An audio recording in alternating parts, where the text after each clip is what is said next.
Constructing your life is about much more than just building a bank account. Each week, join real estate entrepreneur and mindset coach Austin Linney as he interviews guests who are constructing their dream lives and impacting the world around them on a daily basis. If you're an entrepreneur or wanting to start a business, or you just want to hear motivating stories of how others have overcome the odds, you are in the right place. And now for your host, Austin Linney. Guys, welcome back to Construct Your Life. Guys, I really don't know what to say. We don't get to talk that much anymore because she's too busy changing the world, and she's going to have a second baby. But I said, let's do part deuce of our lovely conversation because, you've had a lot of life changes in the last couple months. And what I do, just to kind of give you an insight of my tactic for this, I look from the sidelines, and right when their life's shifting or blowing up or like something big, that's when I try to get them on the podcast, because what people don't understand is it's a marker for them too. As much as it is my guest gets something out of it, they can go back and look on it and go, oh, who was that person? Yes. I feel like that's actually what I wanted to say is I feel like I'm an entirely different person. I love that conversation was very much at we were on our way up to the summit of a mountain there. Mm-hmm. And then once I feel like over the last, I don't even know how long it's been. I don't know. It's been about a year and a half. About a year and a half. So I feel like once I got to the summit, I kind of looked back and I was like, damn, you did a lot of work. That's awesome. Now this other side is going to be really great. And it feels, I feel like an entirely different person in the best way. And I don't look back and say, I'm glad I'm not her before, because I loved that version of me. And do I need to introduce myself? I don't know. Do I need to? So guys, I'll introduce. Yeah. If you want to, quick 2 minutes, 3 minutes, if for anybody that hasn't learned or hasn't listened to the first one. So, okay, I'm Annie. I am a mother first. I'm a wife. I am an entrepreneur. And I feel like that's as far as I want to go, because I feel like I am ever evolving in that space. And I am very much my own person. I love the conversations that you and I get to have because they're so unscripted and they're so us. They're so raw. It's like as we record this on Monday, it's like when we hear it 30 days from now, you and I will be like, I don't even resonate with that anymore. Maybe. Hold on. No. Hold on. Actually, you know what? I disagree. Parts of it. I think I disagree with that. Parts of that. Because I feel like you and I are true to our core.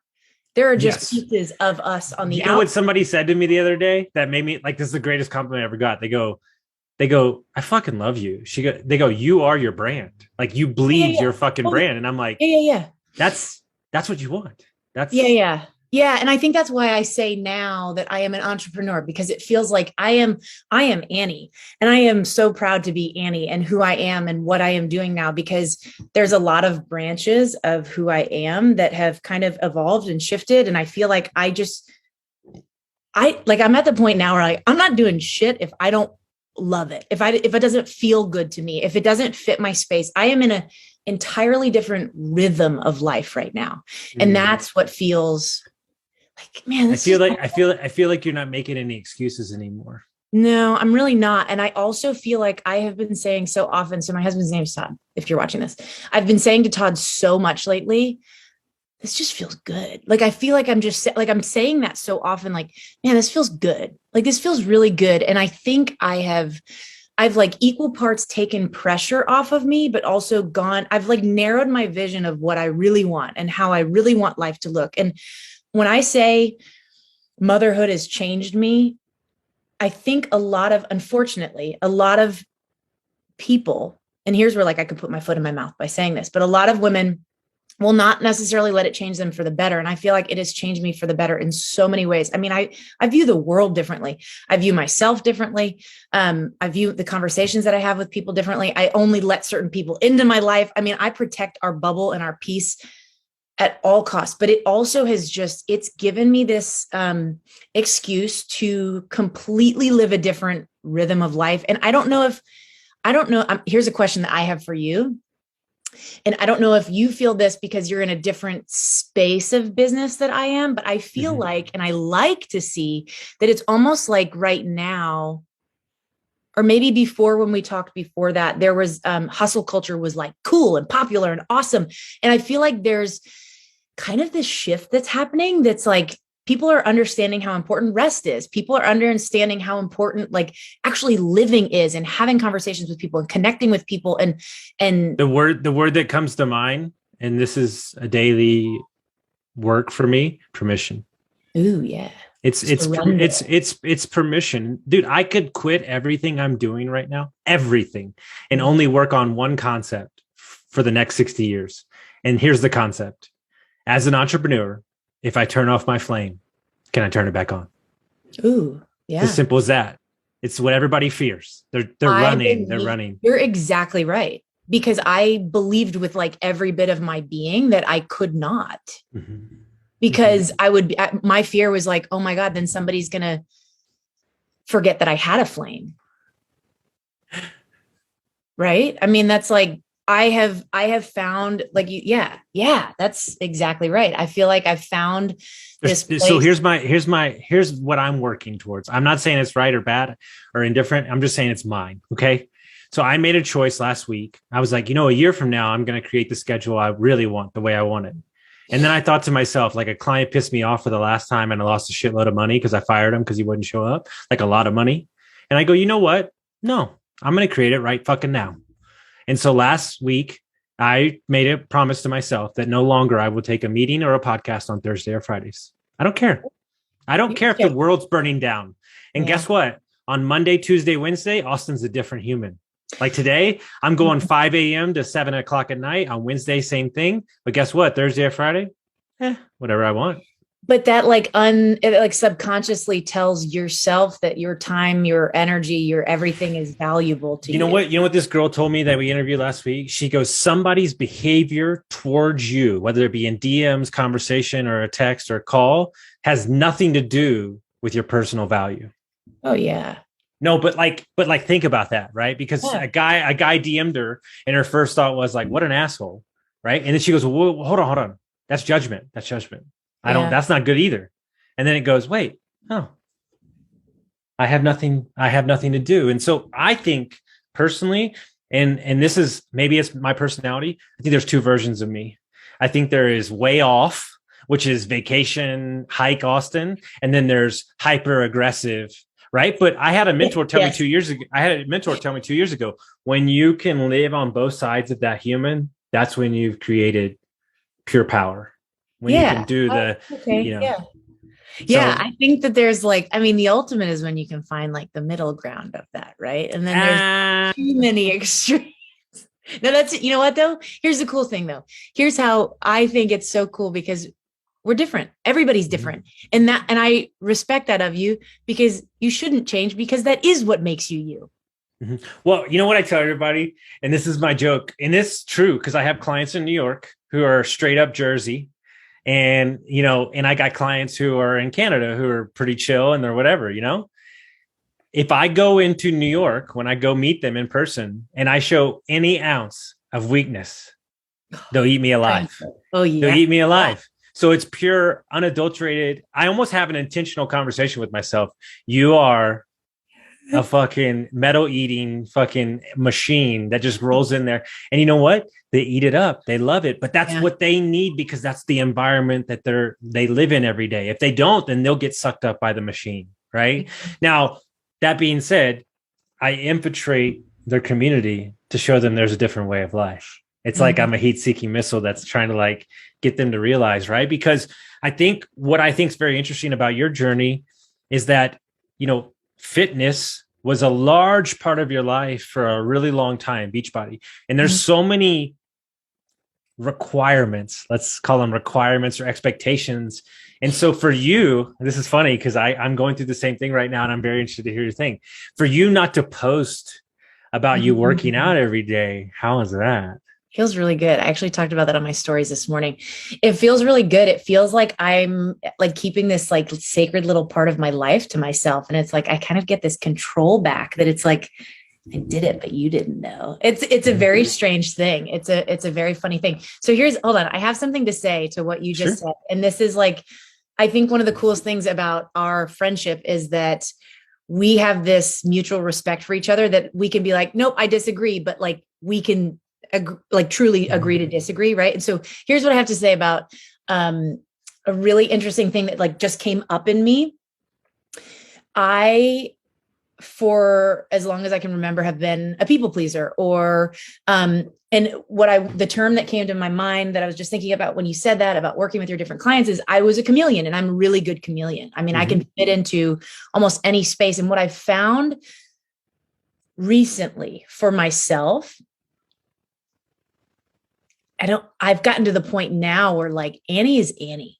I'm to the point where like, I don't care who it is. I'm going to be me. And it's gotten to the point, and I know that Austin is that way. Like you are that way because you are, but there's like this sense of pride. And this is something that I wish for like all people, right? Is that you can get to this point in your life that you feel really genuinely proud of the person that you are, and you're okay showing up as you are. And if that means that somebody doesn't connect with you and doesn't like you, then that's great. I'm kind of experiencing this now. So the shift that's happened for me recently is I've kind of shifted from that Beachbody world into my own coaching, which is what I've had on my heart forever. And are you telling me that you're coaching people right now? It's starting. Holy shit, guys. Let me tell you something. It's been such a long time coming. I couldn't be any happier right now. I literally want to jump out of my skin. I'm so happy because you, to me, are one of the most, we talk about you, I would say every 2 days, me and Cassie. You are one of the most inspirational, giving, like transformative people I've ever met. And for you to give that gift to other people is going to create such a ripple effect. But more importantly, that the business is innately yours. Dude, look, I have multiple businesses, but the one I love the most is the coaching, because guess what? I show up. It's my time. It's you. It's you. You get to control it. And I think that's, again, something with this like new rhythm of life that I found is I've truly realized that there are certain things that I only want to do because they bring me joy. And again, this rhythm, like, so at this point, my son, JP, he goes to school 2 days a week. And I found myself like feeling really good about this time that I have for myself, but it's like, I love giving. I love working with people. And so this really gets to be, again, my brand and who I am, and just have it come through completely unfiltered and raw and all of those things. And so this shift that I've had is like, I don't like, one of the things that I've like solidified to myself, okay, that I've kind of made this promise to myself is I am not chasing anybody down. I am not, I don't know, like succumbing to the feeling like I need to overly advertise myself. Like if somebody wants to work with me, they want to work with me. And that because it's me. And that's the value that I have to bring. And so there's this like sense of pride and feeling like, wow, I have gotten to this point where I have always like, this is the part of, I don't know if it's the same for a guy, but like when you're a younger girl and you look up to a woman who's, you know, in her, whatever, 20s, 30s, and you think they're really old, right? And you're like, wow, she walks into a room and she is sure of herself. And I don't know if it's the same with a guy. Maybe it is, but like, and here's the thing, I feel like I can say that about myself, but the problem that I had in the past with looking at women like that is I felt like they were so out of reach. My approach is I want to be that person that a young girl can think that about and then talk to me and then bridge that gap and say, wow, she's imperfect. She is so imperfect. She shows up in a room wearing a backwards hat. She shows up and she doesn't speak perfectly. And she is herself and she laughs so freaking loud. And she like all of these things that are imperfect. And I don't have my, you know, I'm not polished and I don't want to be polished. And like all of those things that maybe I thought about somebody else, like, wow, she really has it all together. I could never be that. I want to be that person that somebody looks at and says, wow, she's got it all together. She's so confident in herself. She still struggles and she shows her struggles. Because she can, I think I can too. Well, the only way that you would see that in somebody else is if you already had it inside of you. Yeah. We can't see what we don't know. Yeah. So one of my favorite exercises in the entire world, I heard from a yoga retreat. My friend told me she had the instructor said, name 3 people that you look up to, write the 10 qualities about what you look up to them about. Now I want you to go back through and cross out their names and write yours up there. Ooh. I think I'd pay to witness you at a yoga retreat. Hey, I do Pilates. Don't mess around. All right. So it's amazing. So what's interesting, right? And you'll get a kick out of this. So, I coach for as long as I've coached on pure energy, on pure, just, intuitiveness, all that kind of stuff, life. Right.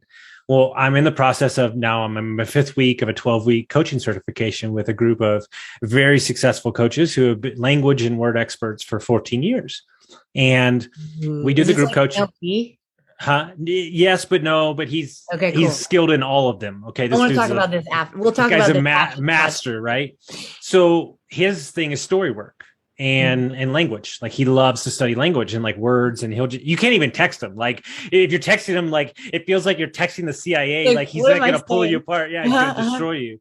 I love it. And so we do the one-on-one calls for an hour and a half, right? And it's to show everybody can see them, and he's showing you how he coaches, right? And I'm learning a lot through the program. And we do our one-on-one coach last Monday. And he goes, I want you to just write. I was like, I wasn't, who wants to show up for that call? Like, I didn't want to. I was not in a good mood. And he's like, he's like, winners show up when they don't want to. Figure it out. He goes, I can tell you don't want to be here. So just do it. And so he kind of goaded me. And I started writing my stories about my parents' divorce. I started writing my stories about drug addiction. Like I started writing all those things, right? And I said the story about my parents' divorce. And then he took the story and he broke it into sentences. And then in between each sentence, he said, breathe. And so I start reading it down, right? Mm-hmm. And we get to this 4 words. My father left me. Mm. And then I start getting emotional. I start crying. He goes, let me try something. And he rewrites it. My father left himself. Ooh, I got goosebumps. So he said that my neck shot straight backwards. I let out this massive. He said, that's the first time I heard you breathe in 6 weeks. I said, it felt like he said, it felt like a harpoon stuck me in the neck, and he just let it sit there on the page. Oof, seriously, I have I proceeded to cry for the next 2 days. I believe it. And I believe it. And an hour and a half, the guy said 20 words. And as I started peeling apart that sentence, I thought about every man that I've put up on a false pedestal. And they broke in an imaginary contract with me and said, see, you left me again. You proved my story. Yeah, you proved my story. You proved my story. So here's the rub.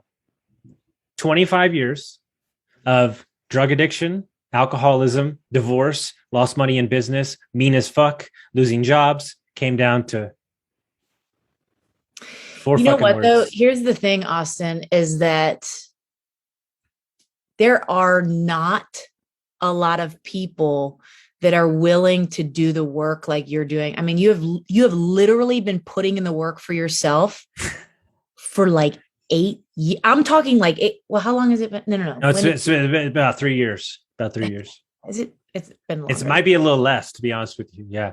No. But when was our first conversation in that coffee? It was about 3 years. About 3 years ago. Yeah. We've been living in Houston for almost 3 years. So about maybe 4 years. 4 years. But anyway, you have been seriously putting in uncomfortable rooms, deep waters, doing things. It's funny. People ask me like, how's the last couple months been? And I go, dude, about June 1st, something shifted for me. I can't even explain it. Like, Cassie's amazing for me, like so many different things. Right. And I wrote down, I had the worst month I've ever had in April, like financially, like with business, because I lost one of my biggest clients because she was addicted to Adderall and she didn't tell me. It's a whole thing, whatever. And I called a friend who's very successful and he said, hey, you got too many friends. Fuck all that shit. He goes, are you in business or are you in business? Figure it out. And he goes, either you're going to walk away and you're going to go be a fucking bartender or you're going to figure it the fuck out. And I hammered it down from there on. And there's no need to talk about money, but I've had a great couple months. Let's just put it that way. And you know what? Everybody sends me the same text. Yeah, I get it. You've done the work. You've been putting in the work. Really and what have. people don't understand is that year when I had nothing to show for it, and I did 180 episodes of podcasting and learned about myself and got in uncomfortable rooms, that's what's showing up now. Yeah. In the work that I'm doing now, right? Because the problem with you and I from a coaching aspect is like the people that get the messy side of us are the partners, right? And from an outside point of view, it's like, oh, they got it all together. No, I'm a basket case, bro. Like I got it together, but like, entrepreneurship's hard, right? Like, so my new thing for next year is I'm going to interview 5 women, all my friends' wives, and we're just going to talk about how it is to date an entrepreneur, be married to an entrepreneur. Yeah. How do you support them and not stamp out their flame, but also not let them get out of control, right? Yeah, like how long did you go back and forth with switching to your, like, how long has this coaching thing been in your mind, do you think? Okay. In my mind, 5 years. Verbally, I probably said it to somebody else about 3 years ago. I think I dipped my toe in maybe a year and a half ago. I mean, this is such a buildup. It's like almost embarrassing. This is something, I mean, I've had friends tell me like, you need to do this. You need who have you become now that you're ready? The person I need to be for myself. I mean, that's like the person I need to be. Well, I look at it from a different point of view. I think that you respect the craft so much that you needed to become who you needed to be so you could be that for the other person. Yeah, because I was, and the funny thing is I've always been ready. I've always been, hold on. I've always desired it.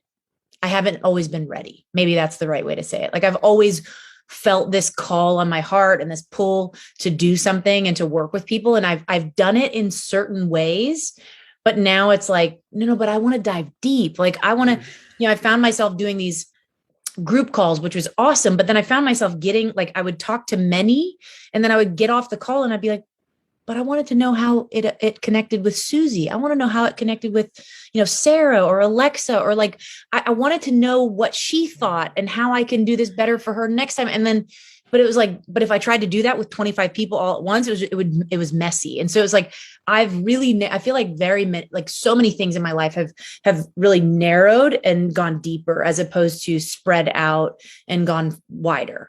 And I feel like that has been kind of a theme over my life is I've kind of spread I'm multi-passionate, which I am, but like I've really honed in on the things that make me excited and to feel alive.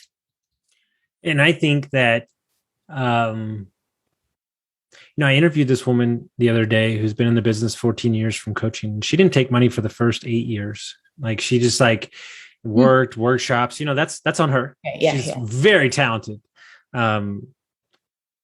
Really taught me a lot, like in a short amount of time on the podcast, like talking about how like your mom is your best version of yourself. Like, so your mom is the best version of yourself because your energy is the same because you spent 9 months with them. So that mom is the best version of yourself. Your dad is love, business, and all those things. So if you don't have him in your life, then you don't know how to love. I mean, I feel like that's like, I can speak so truthfully to that. I've got a great relationship with both my parents. I look straight up. Like, I don't even care who your parents are. I think Annie's parents are some of the best humans I've ever met in my entire life.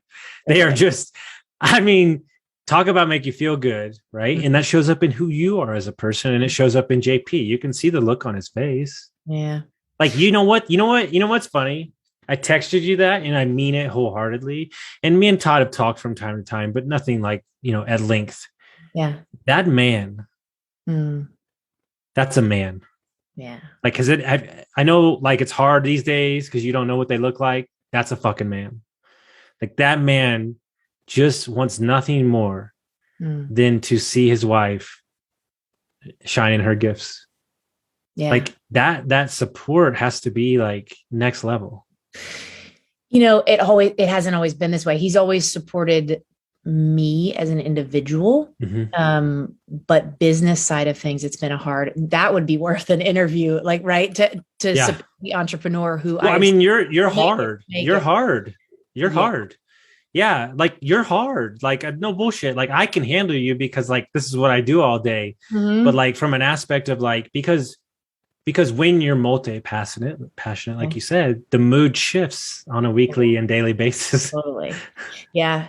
And again, I feel like I have become this different version of myself since motherhood. And you know what I think it is I think that I'm finally in that place of saying, like, well, don't I want to tell JP and our future child, like our other baby number 2, like, don't I want to tell them that they can do anything in their lives? I mean, that was something that my parents almost went over the top on, is like, I was raised with this, like, I am untouchable. Like, my parents made me truly believe that I could do anything.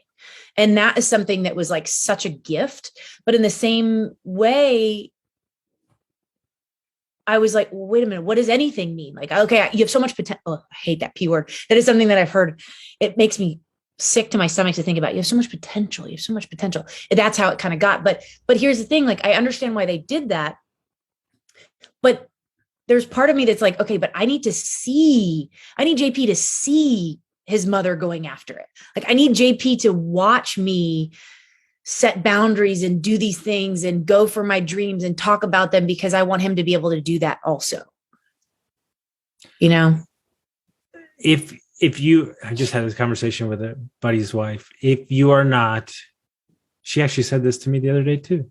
She said that if you are not, as a mom or dad, chasing something that innately gives you fulfillment, then your kid's going to notice. Like, they're going to see that, like, mom and dad aren't happy, right? They're going to see that, like, they're not chasing their thing. And so, like, it's on you, whether or not you're speaking to them or just leading by example, it's on you to go chase those things so they can feel that way as well too. Like, totally. It really is.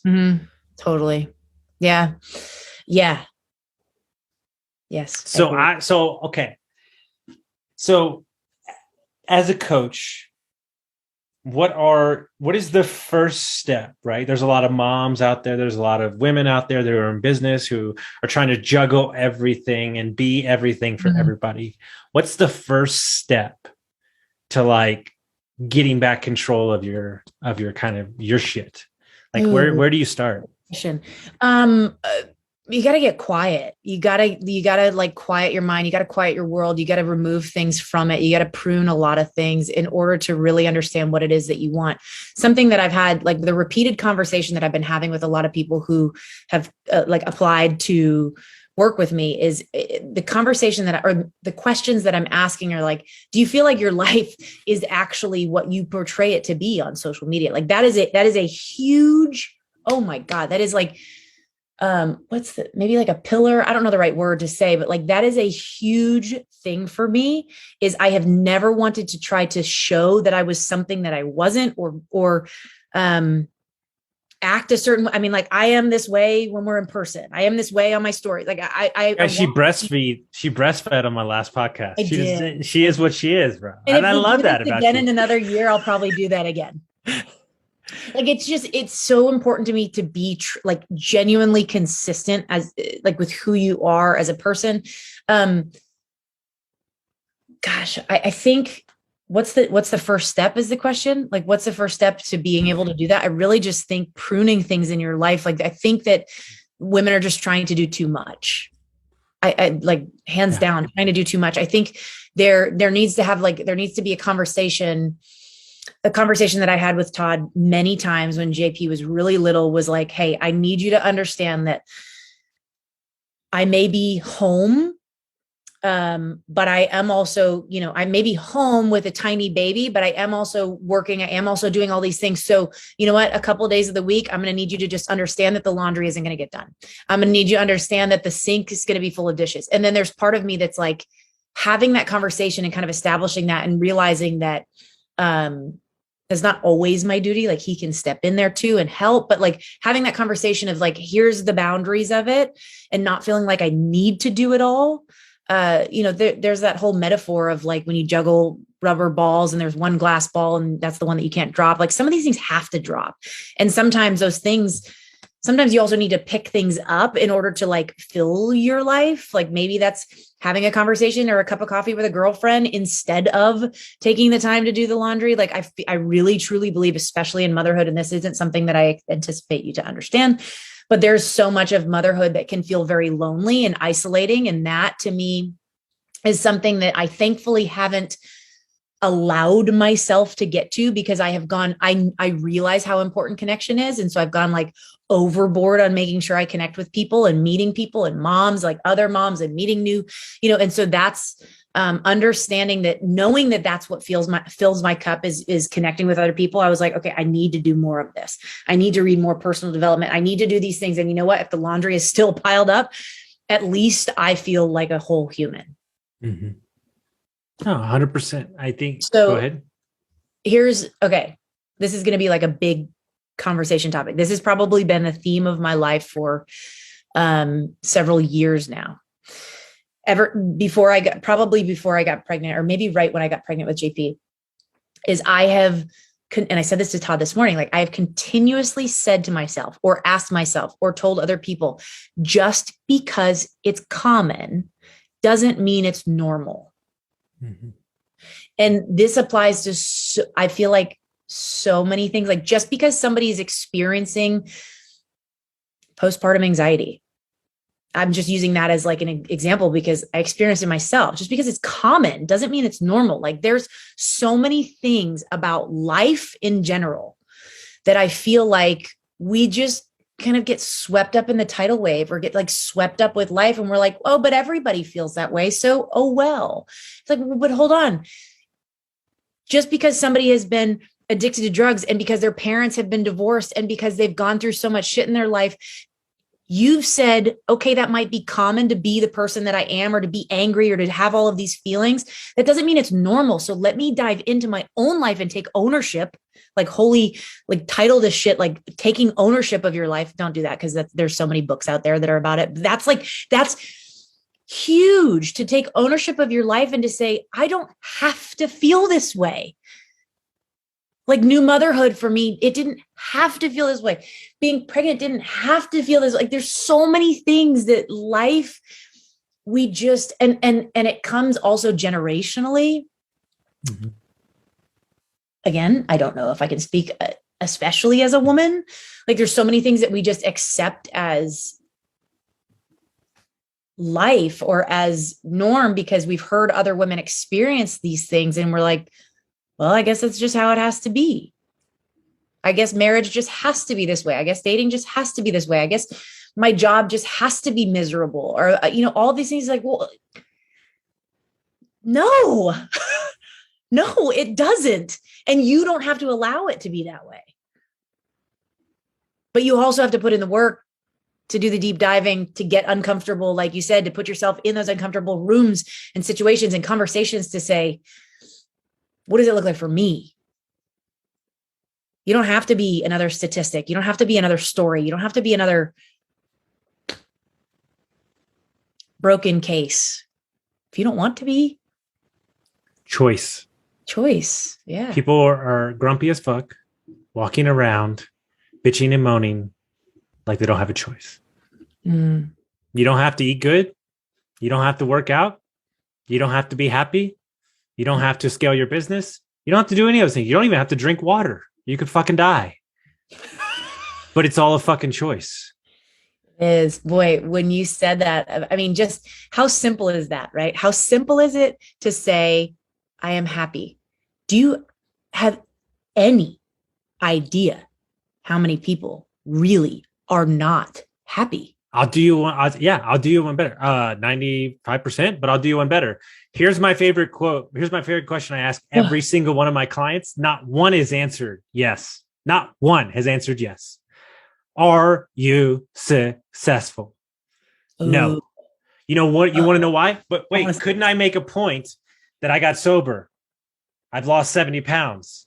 So if I create my own reality, then I could say I'm successful as I sit right here today.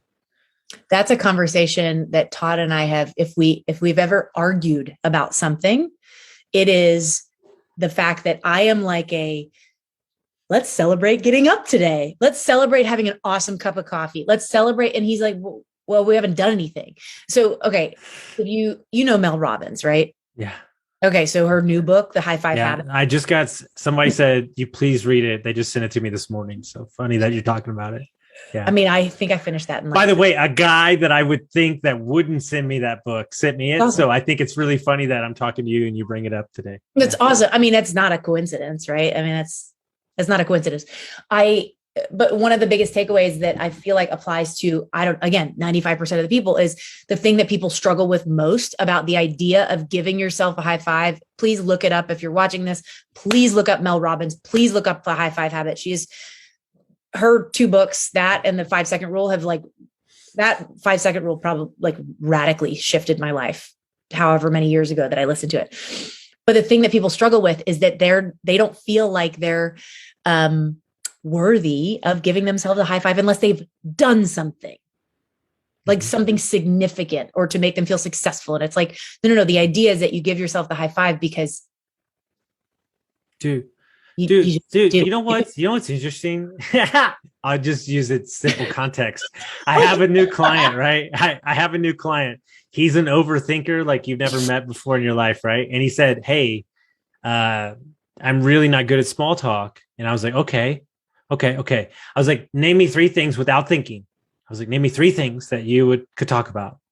And he's like, well, I love my wife. I love my family. I love to go outdoors and I love to snowboard. And I go, okay.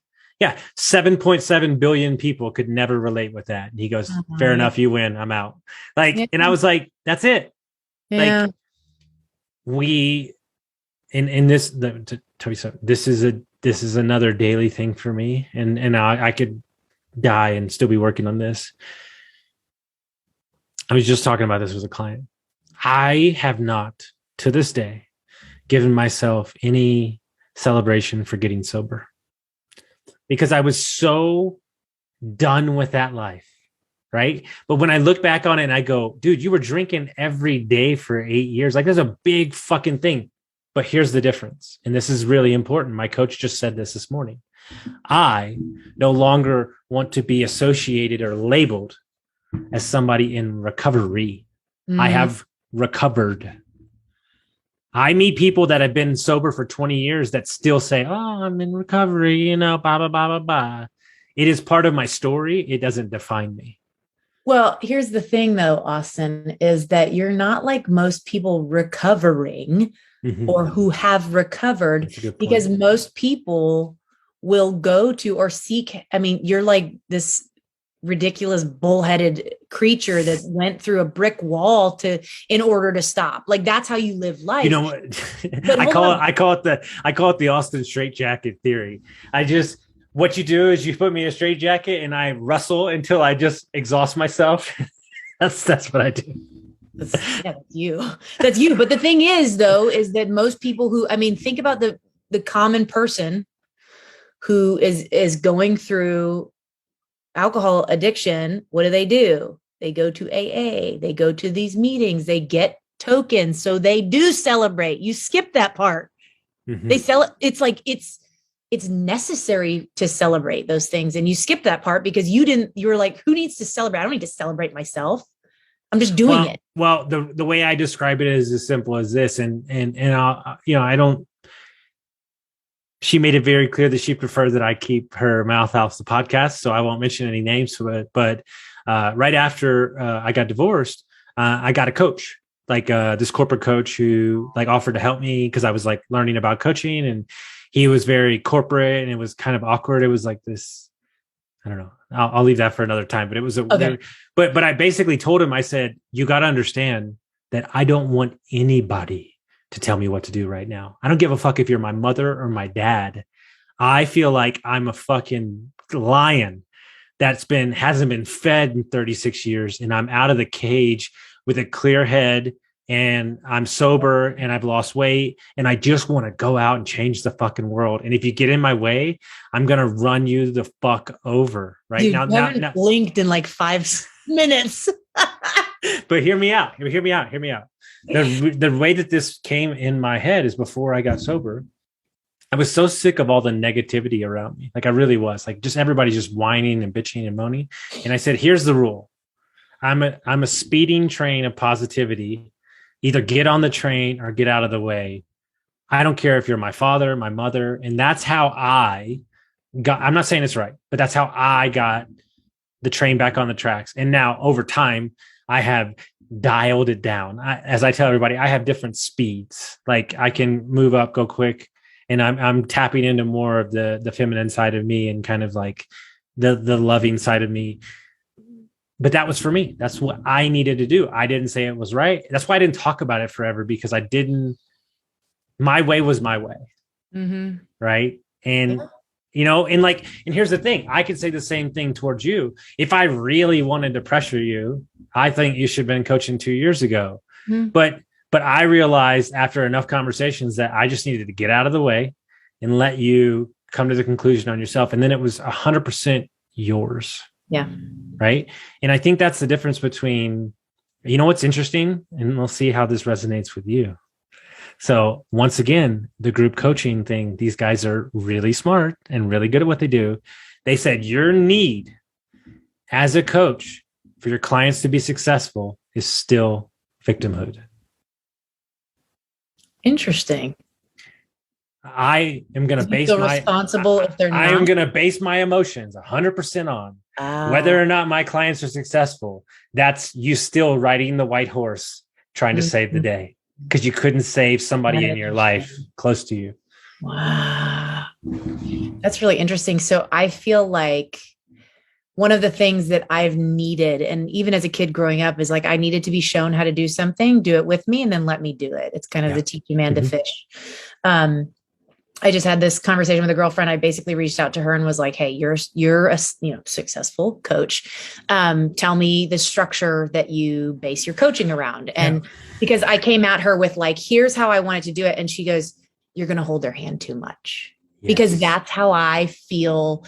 I give my whole game has shifted in the last 3 months. You wouldn't even recognize my coaching right now.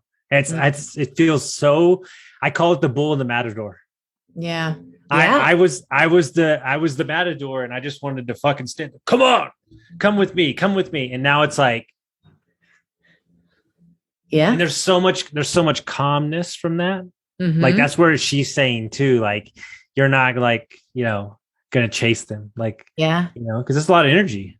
And this is like full circle to the beginning of our conversation, and also talking about the metaphor that you just used of that positivity train. Really great book called The Energy Bus. Mm-hmm. And it's the idea that, and this is kind of where I hope to come from when it comes to my own coaching, is like, my bus is going to make the same route every single day. And I've told people this so many times when I was a Beachbody coach too. I said, listen, my bus is going to make the same route every single day. Your choice if you want to get on or off.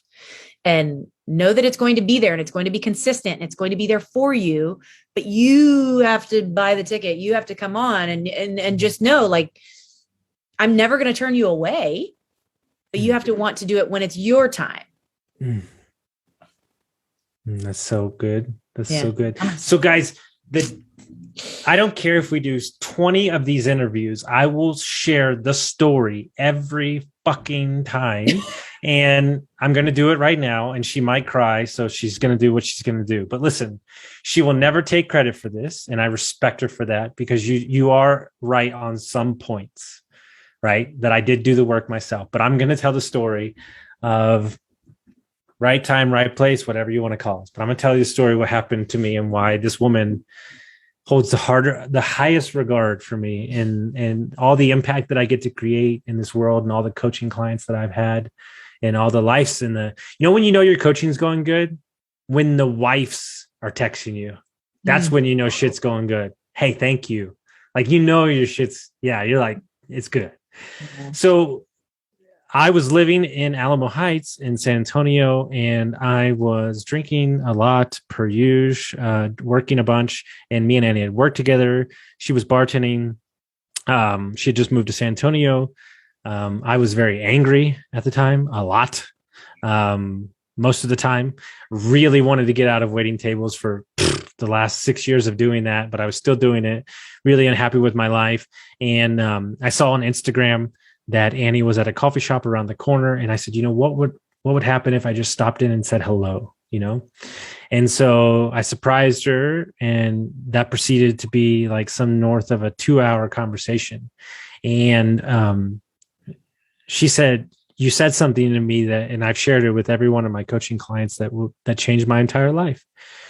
You said that I know that you will be successful, and I know that you will get to that mountaintop. But who's going to be there when you get there? Because you're a bloody knuckle climber.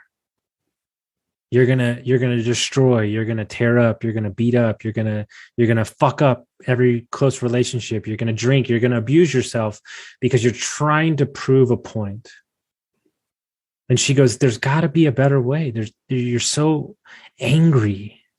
Like, I started crying, we started talking, and it was one of those, when I tell people, how many people reach out to me all the time and they go, I'll do anything to speak to you.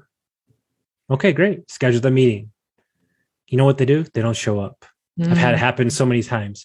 And the reason I tell this story is because there's about 4 or 5 of these moments in my life that have shaped.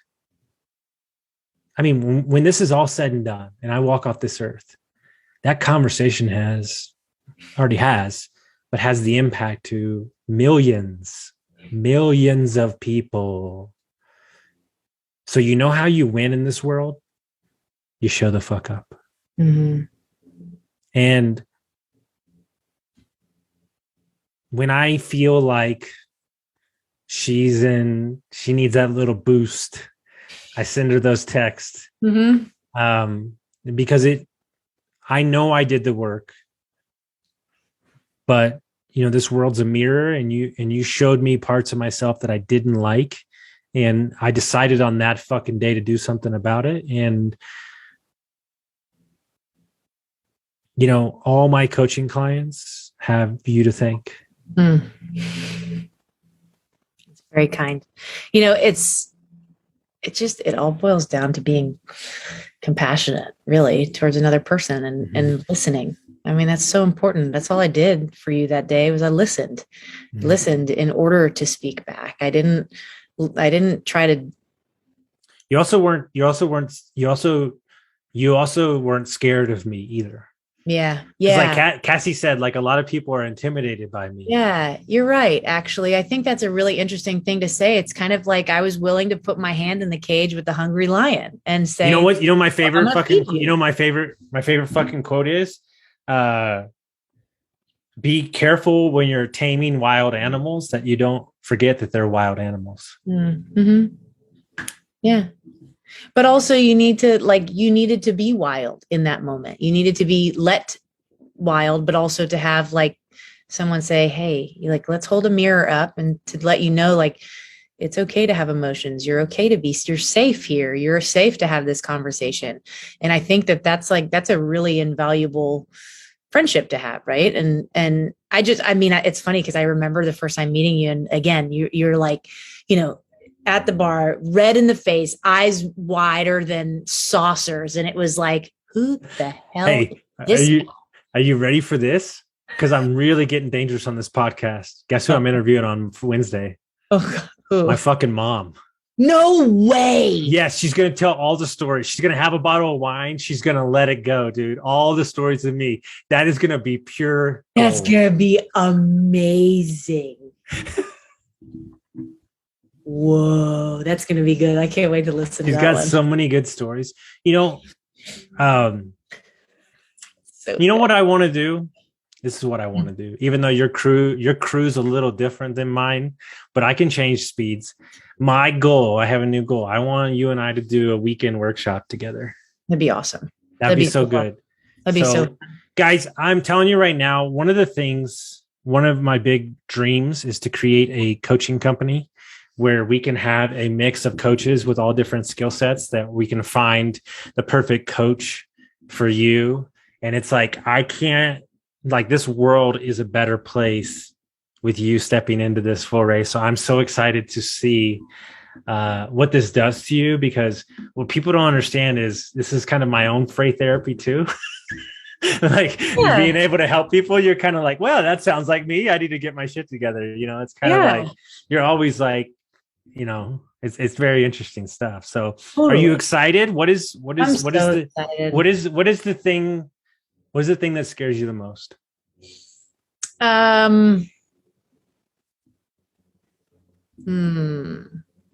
I've kind of gotten to that. Like, I thought my fear was going to be people seeing my value in being a coach. And I thought my fear was going to be, okay, once I signed somebody, then I was afraid I wasn't going to give enough value.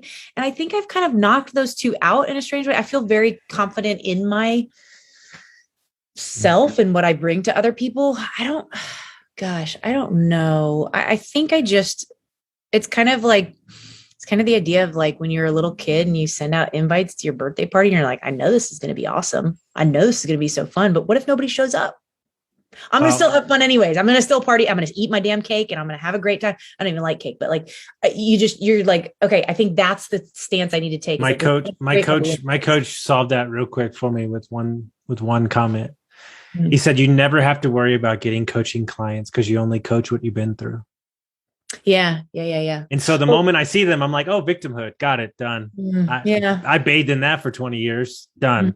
You know, and it's like but because if you're searching outside of yourself and you're trying to be something you're not, that's where you find the clients that aren't really yours. And you know it within the first like 2 weeks, you're like, oh, this is really weird. It doesn't feel good. Yeah. I agree. Yeah, totally agree with that. You know, it's a really interesting thing. And this is something, speaking of mountains, right? Like at the beginning of our conversation, one of the things this was a conversation with my therapist, like when I was in the throes of postpartum anxiety and like just feeling like, and it's a difference, right? Between postpartum depression, postpartum anxiety. And this is something that like, you almost have to just trust the mother that she's feeling this way. Right. And so I remember having this conversation and I was like, but I'm doing all the right things. I feel like I'm doing all the right things. And I don't even know if this might be a total segue into something else. I'm like, I'm doing all the right things. I don't get it. Like I know how to get myself out of this place. And she's like, yeah, but you're expecting that climbing this mountain, that the same tools that you had to climb it before you had a baby, before you had, you know, let's apply this to somebody else, before you had your coaching business, before you had your podcast, whatever it may be, you're expecting that those same tools, you're expecting that the air pressure is the same. You're expecting that the mountain is the same. She's like, you're climbing an entirely new mountain. So it is like just realizing like, okay, at this base, I need to make sure that I'm packing oxygen. I need to make sure that I'm packing more snacks because this is a taller mountain. Just because I've climbed one mountain doesn't mean that I'm ready for this. Like I'm more prepared for it. This is just a different mountain when it comes to me in coaching. In this regard, like working with people is my absolute favorite thing to do. But it's like, it's a total shift because I'm not necessarily selling a product. I'm selling myself and my wisdom and my life experience. And so, it feels like an entirely different mountain to climb because it's also like I'm climbing naked where it's like, I feel like I'm exposed completely. Right. And it's like equal parts liberating and fun and terrifying. So in May, I'm sitting there working out every day, doing everything I'm supposed to do, read the books and everything. And I'm sitting there and I'm not excited. I'm not happy. Like I'm not doing the things because I'm going to do the things. And I was on a podcast with two women that I really respect and my co-host, and we were talking about just stuff and it fucking hit me like a ton of bricks. Do you know what it takes to turn your life around and to get out of addiction? Aggression, anger, fucking get out of a marriage that didn't serve you anymore. Leave a fucking job you wanted to leave for 6 years. It takes fucking pure, unadulterated fucking psychoness. Like Imagine Dragons, fucking Gary Vee at 2 a.m., like fucking mean ass shit. But in order for me to be a father, which is going to come down the road pretty soon in the next, year or two, in order for me to be the CEO of my businesses, in order for me to be the CEO of my life, what got me here is not going to get me there. And so I have to live in this new calmer, more level-headed, which pisses me off sometimes, and more emotionally, like my word. By the way, I just carried the same fucking word over for 2 years. I have a word that outlines my year. I might just carry it on for the rest of my life. That's fine. Emotional stability is Yes, what I'm seeking, right? And so if that's the case, well, then I have to learn to be okay with. See, here's the rub. This is what people don't get. I have a client who will work for 2 hours at a coffee shop, feels like he doesn't get anything done, and then beats himself up for 3 days. And I said this to him. I said, is there any part of you that thinks that you like to do that? And he goes, what are you talking about? And I go, because then you wouldn't have anything to bitch at, because your life's kind of great. You just quit your job. You're making deals. You get to spend time with your kid. I go, then you would have to learn how to be happy. Oh my God. This is yes.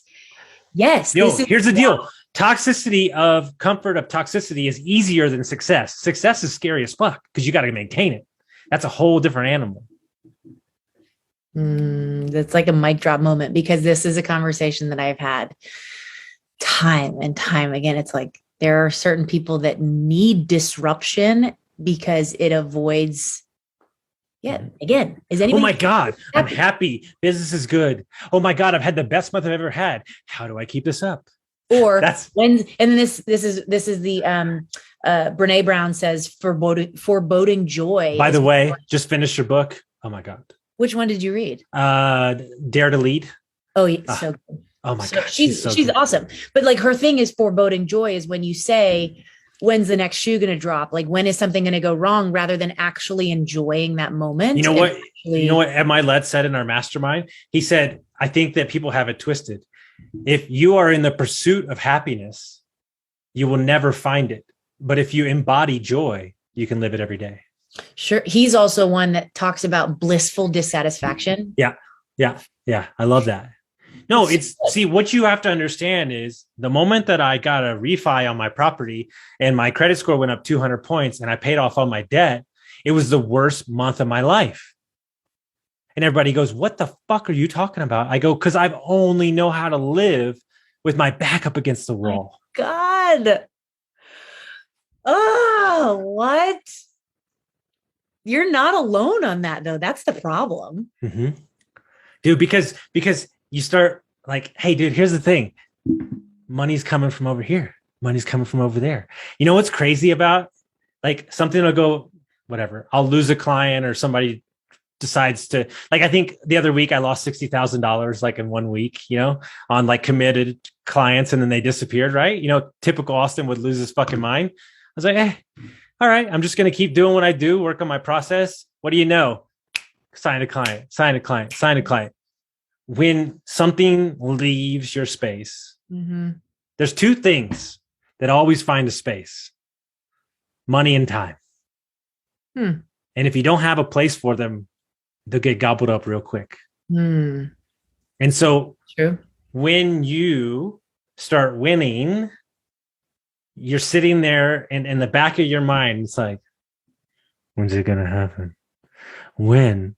And this is what I work on every day with my recovery clients. When am I going to turn back into that monster? Or did you kill the motherfucking monster? Like, and here's the thing. We have an opportunity, right? And you seek the same thing I seek.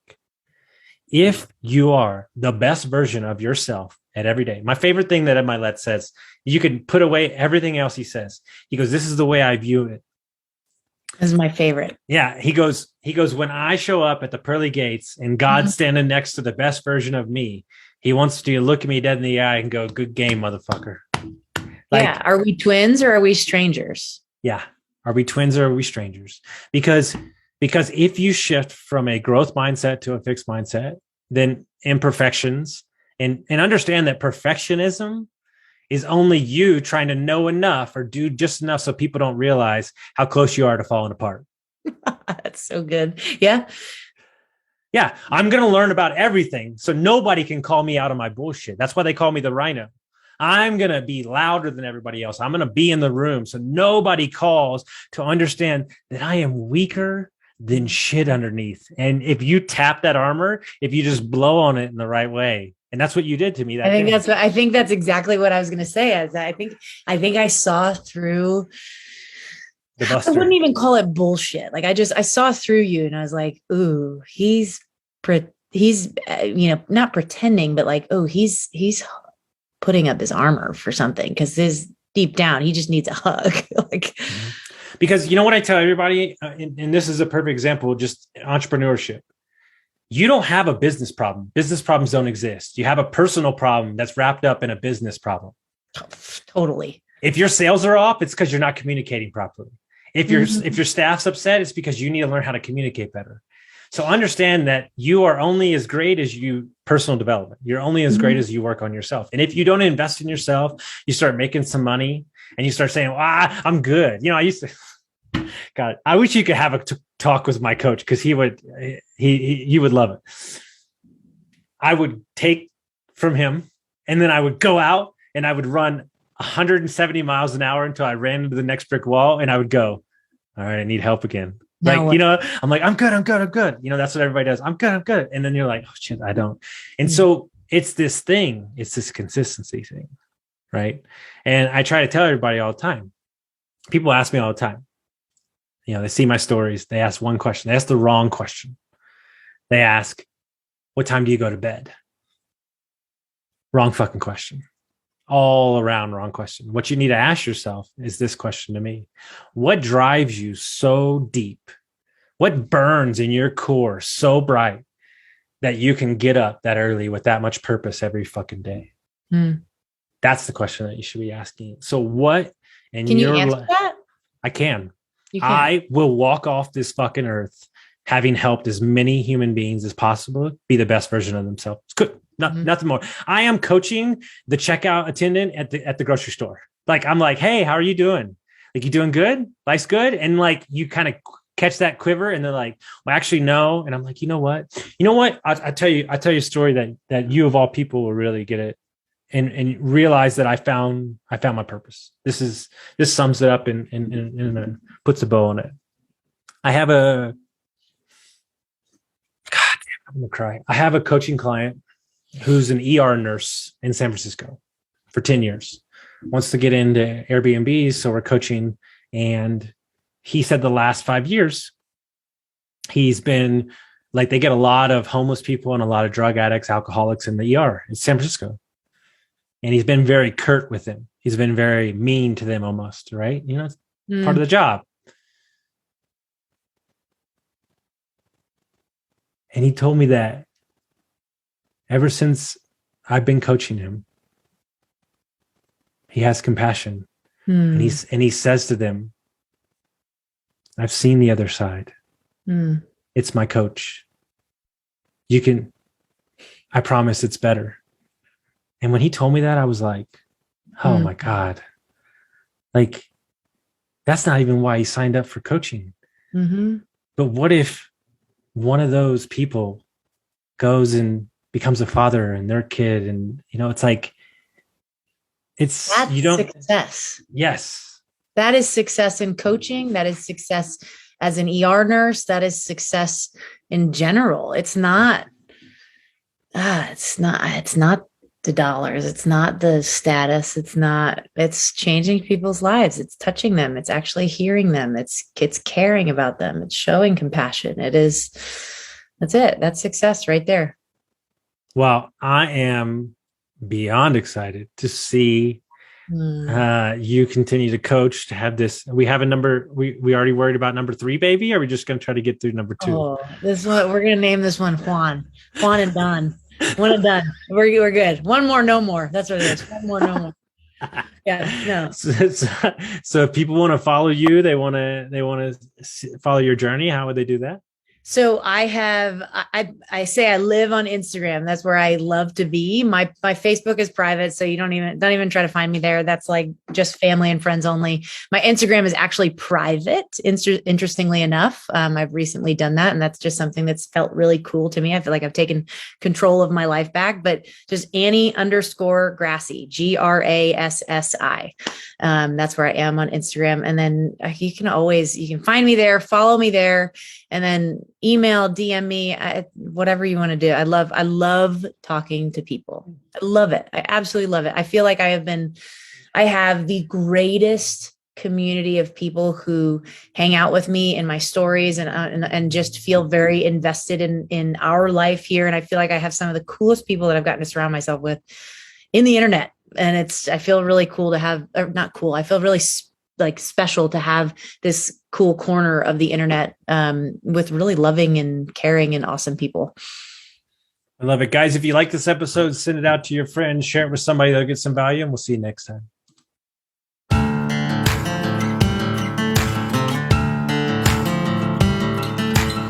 Thank you for listening to Construct Your Life with Austin Linney. If you enjoyed this episode, be sure to rate, review, subscribe, and pay it forward by sharing with a friend.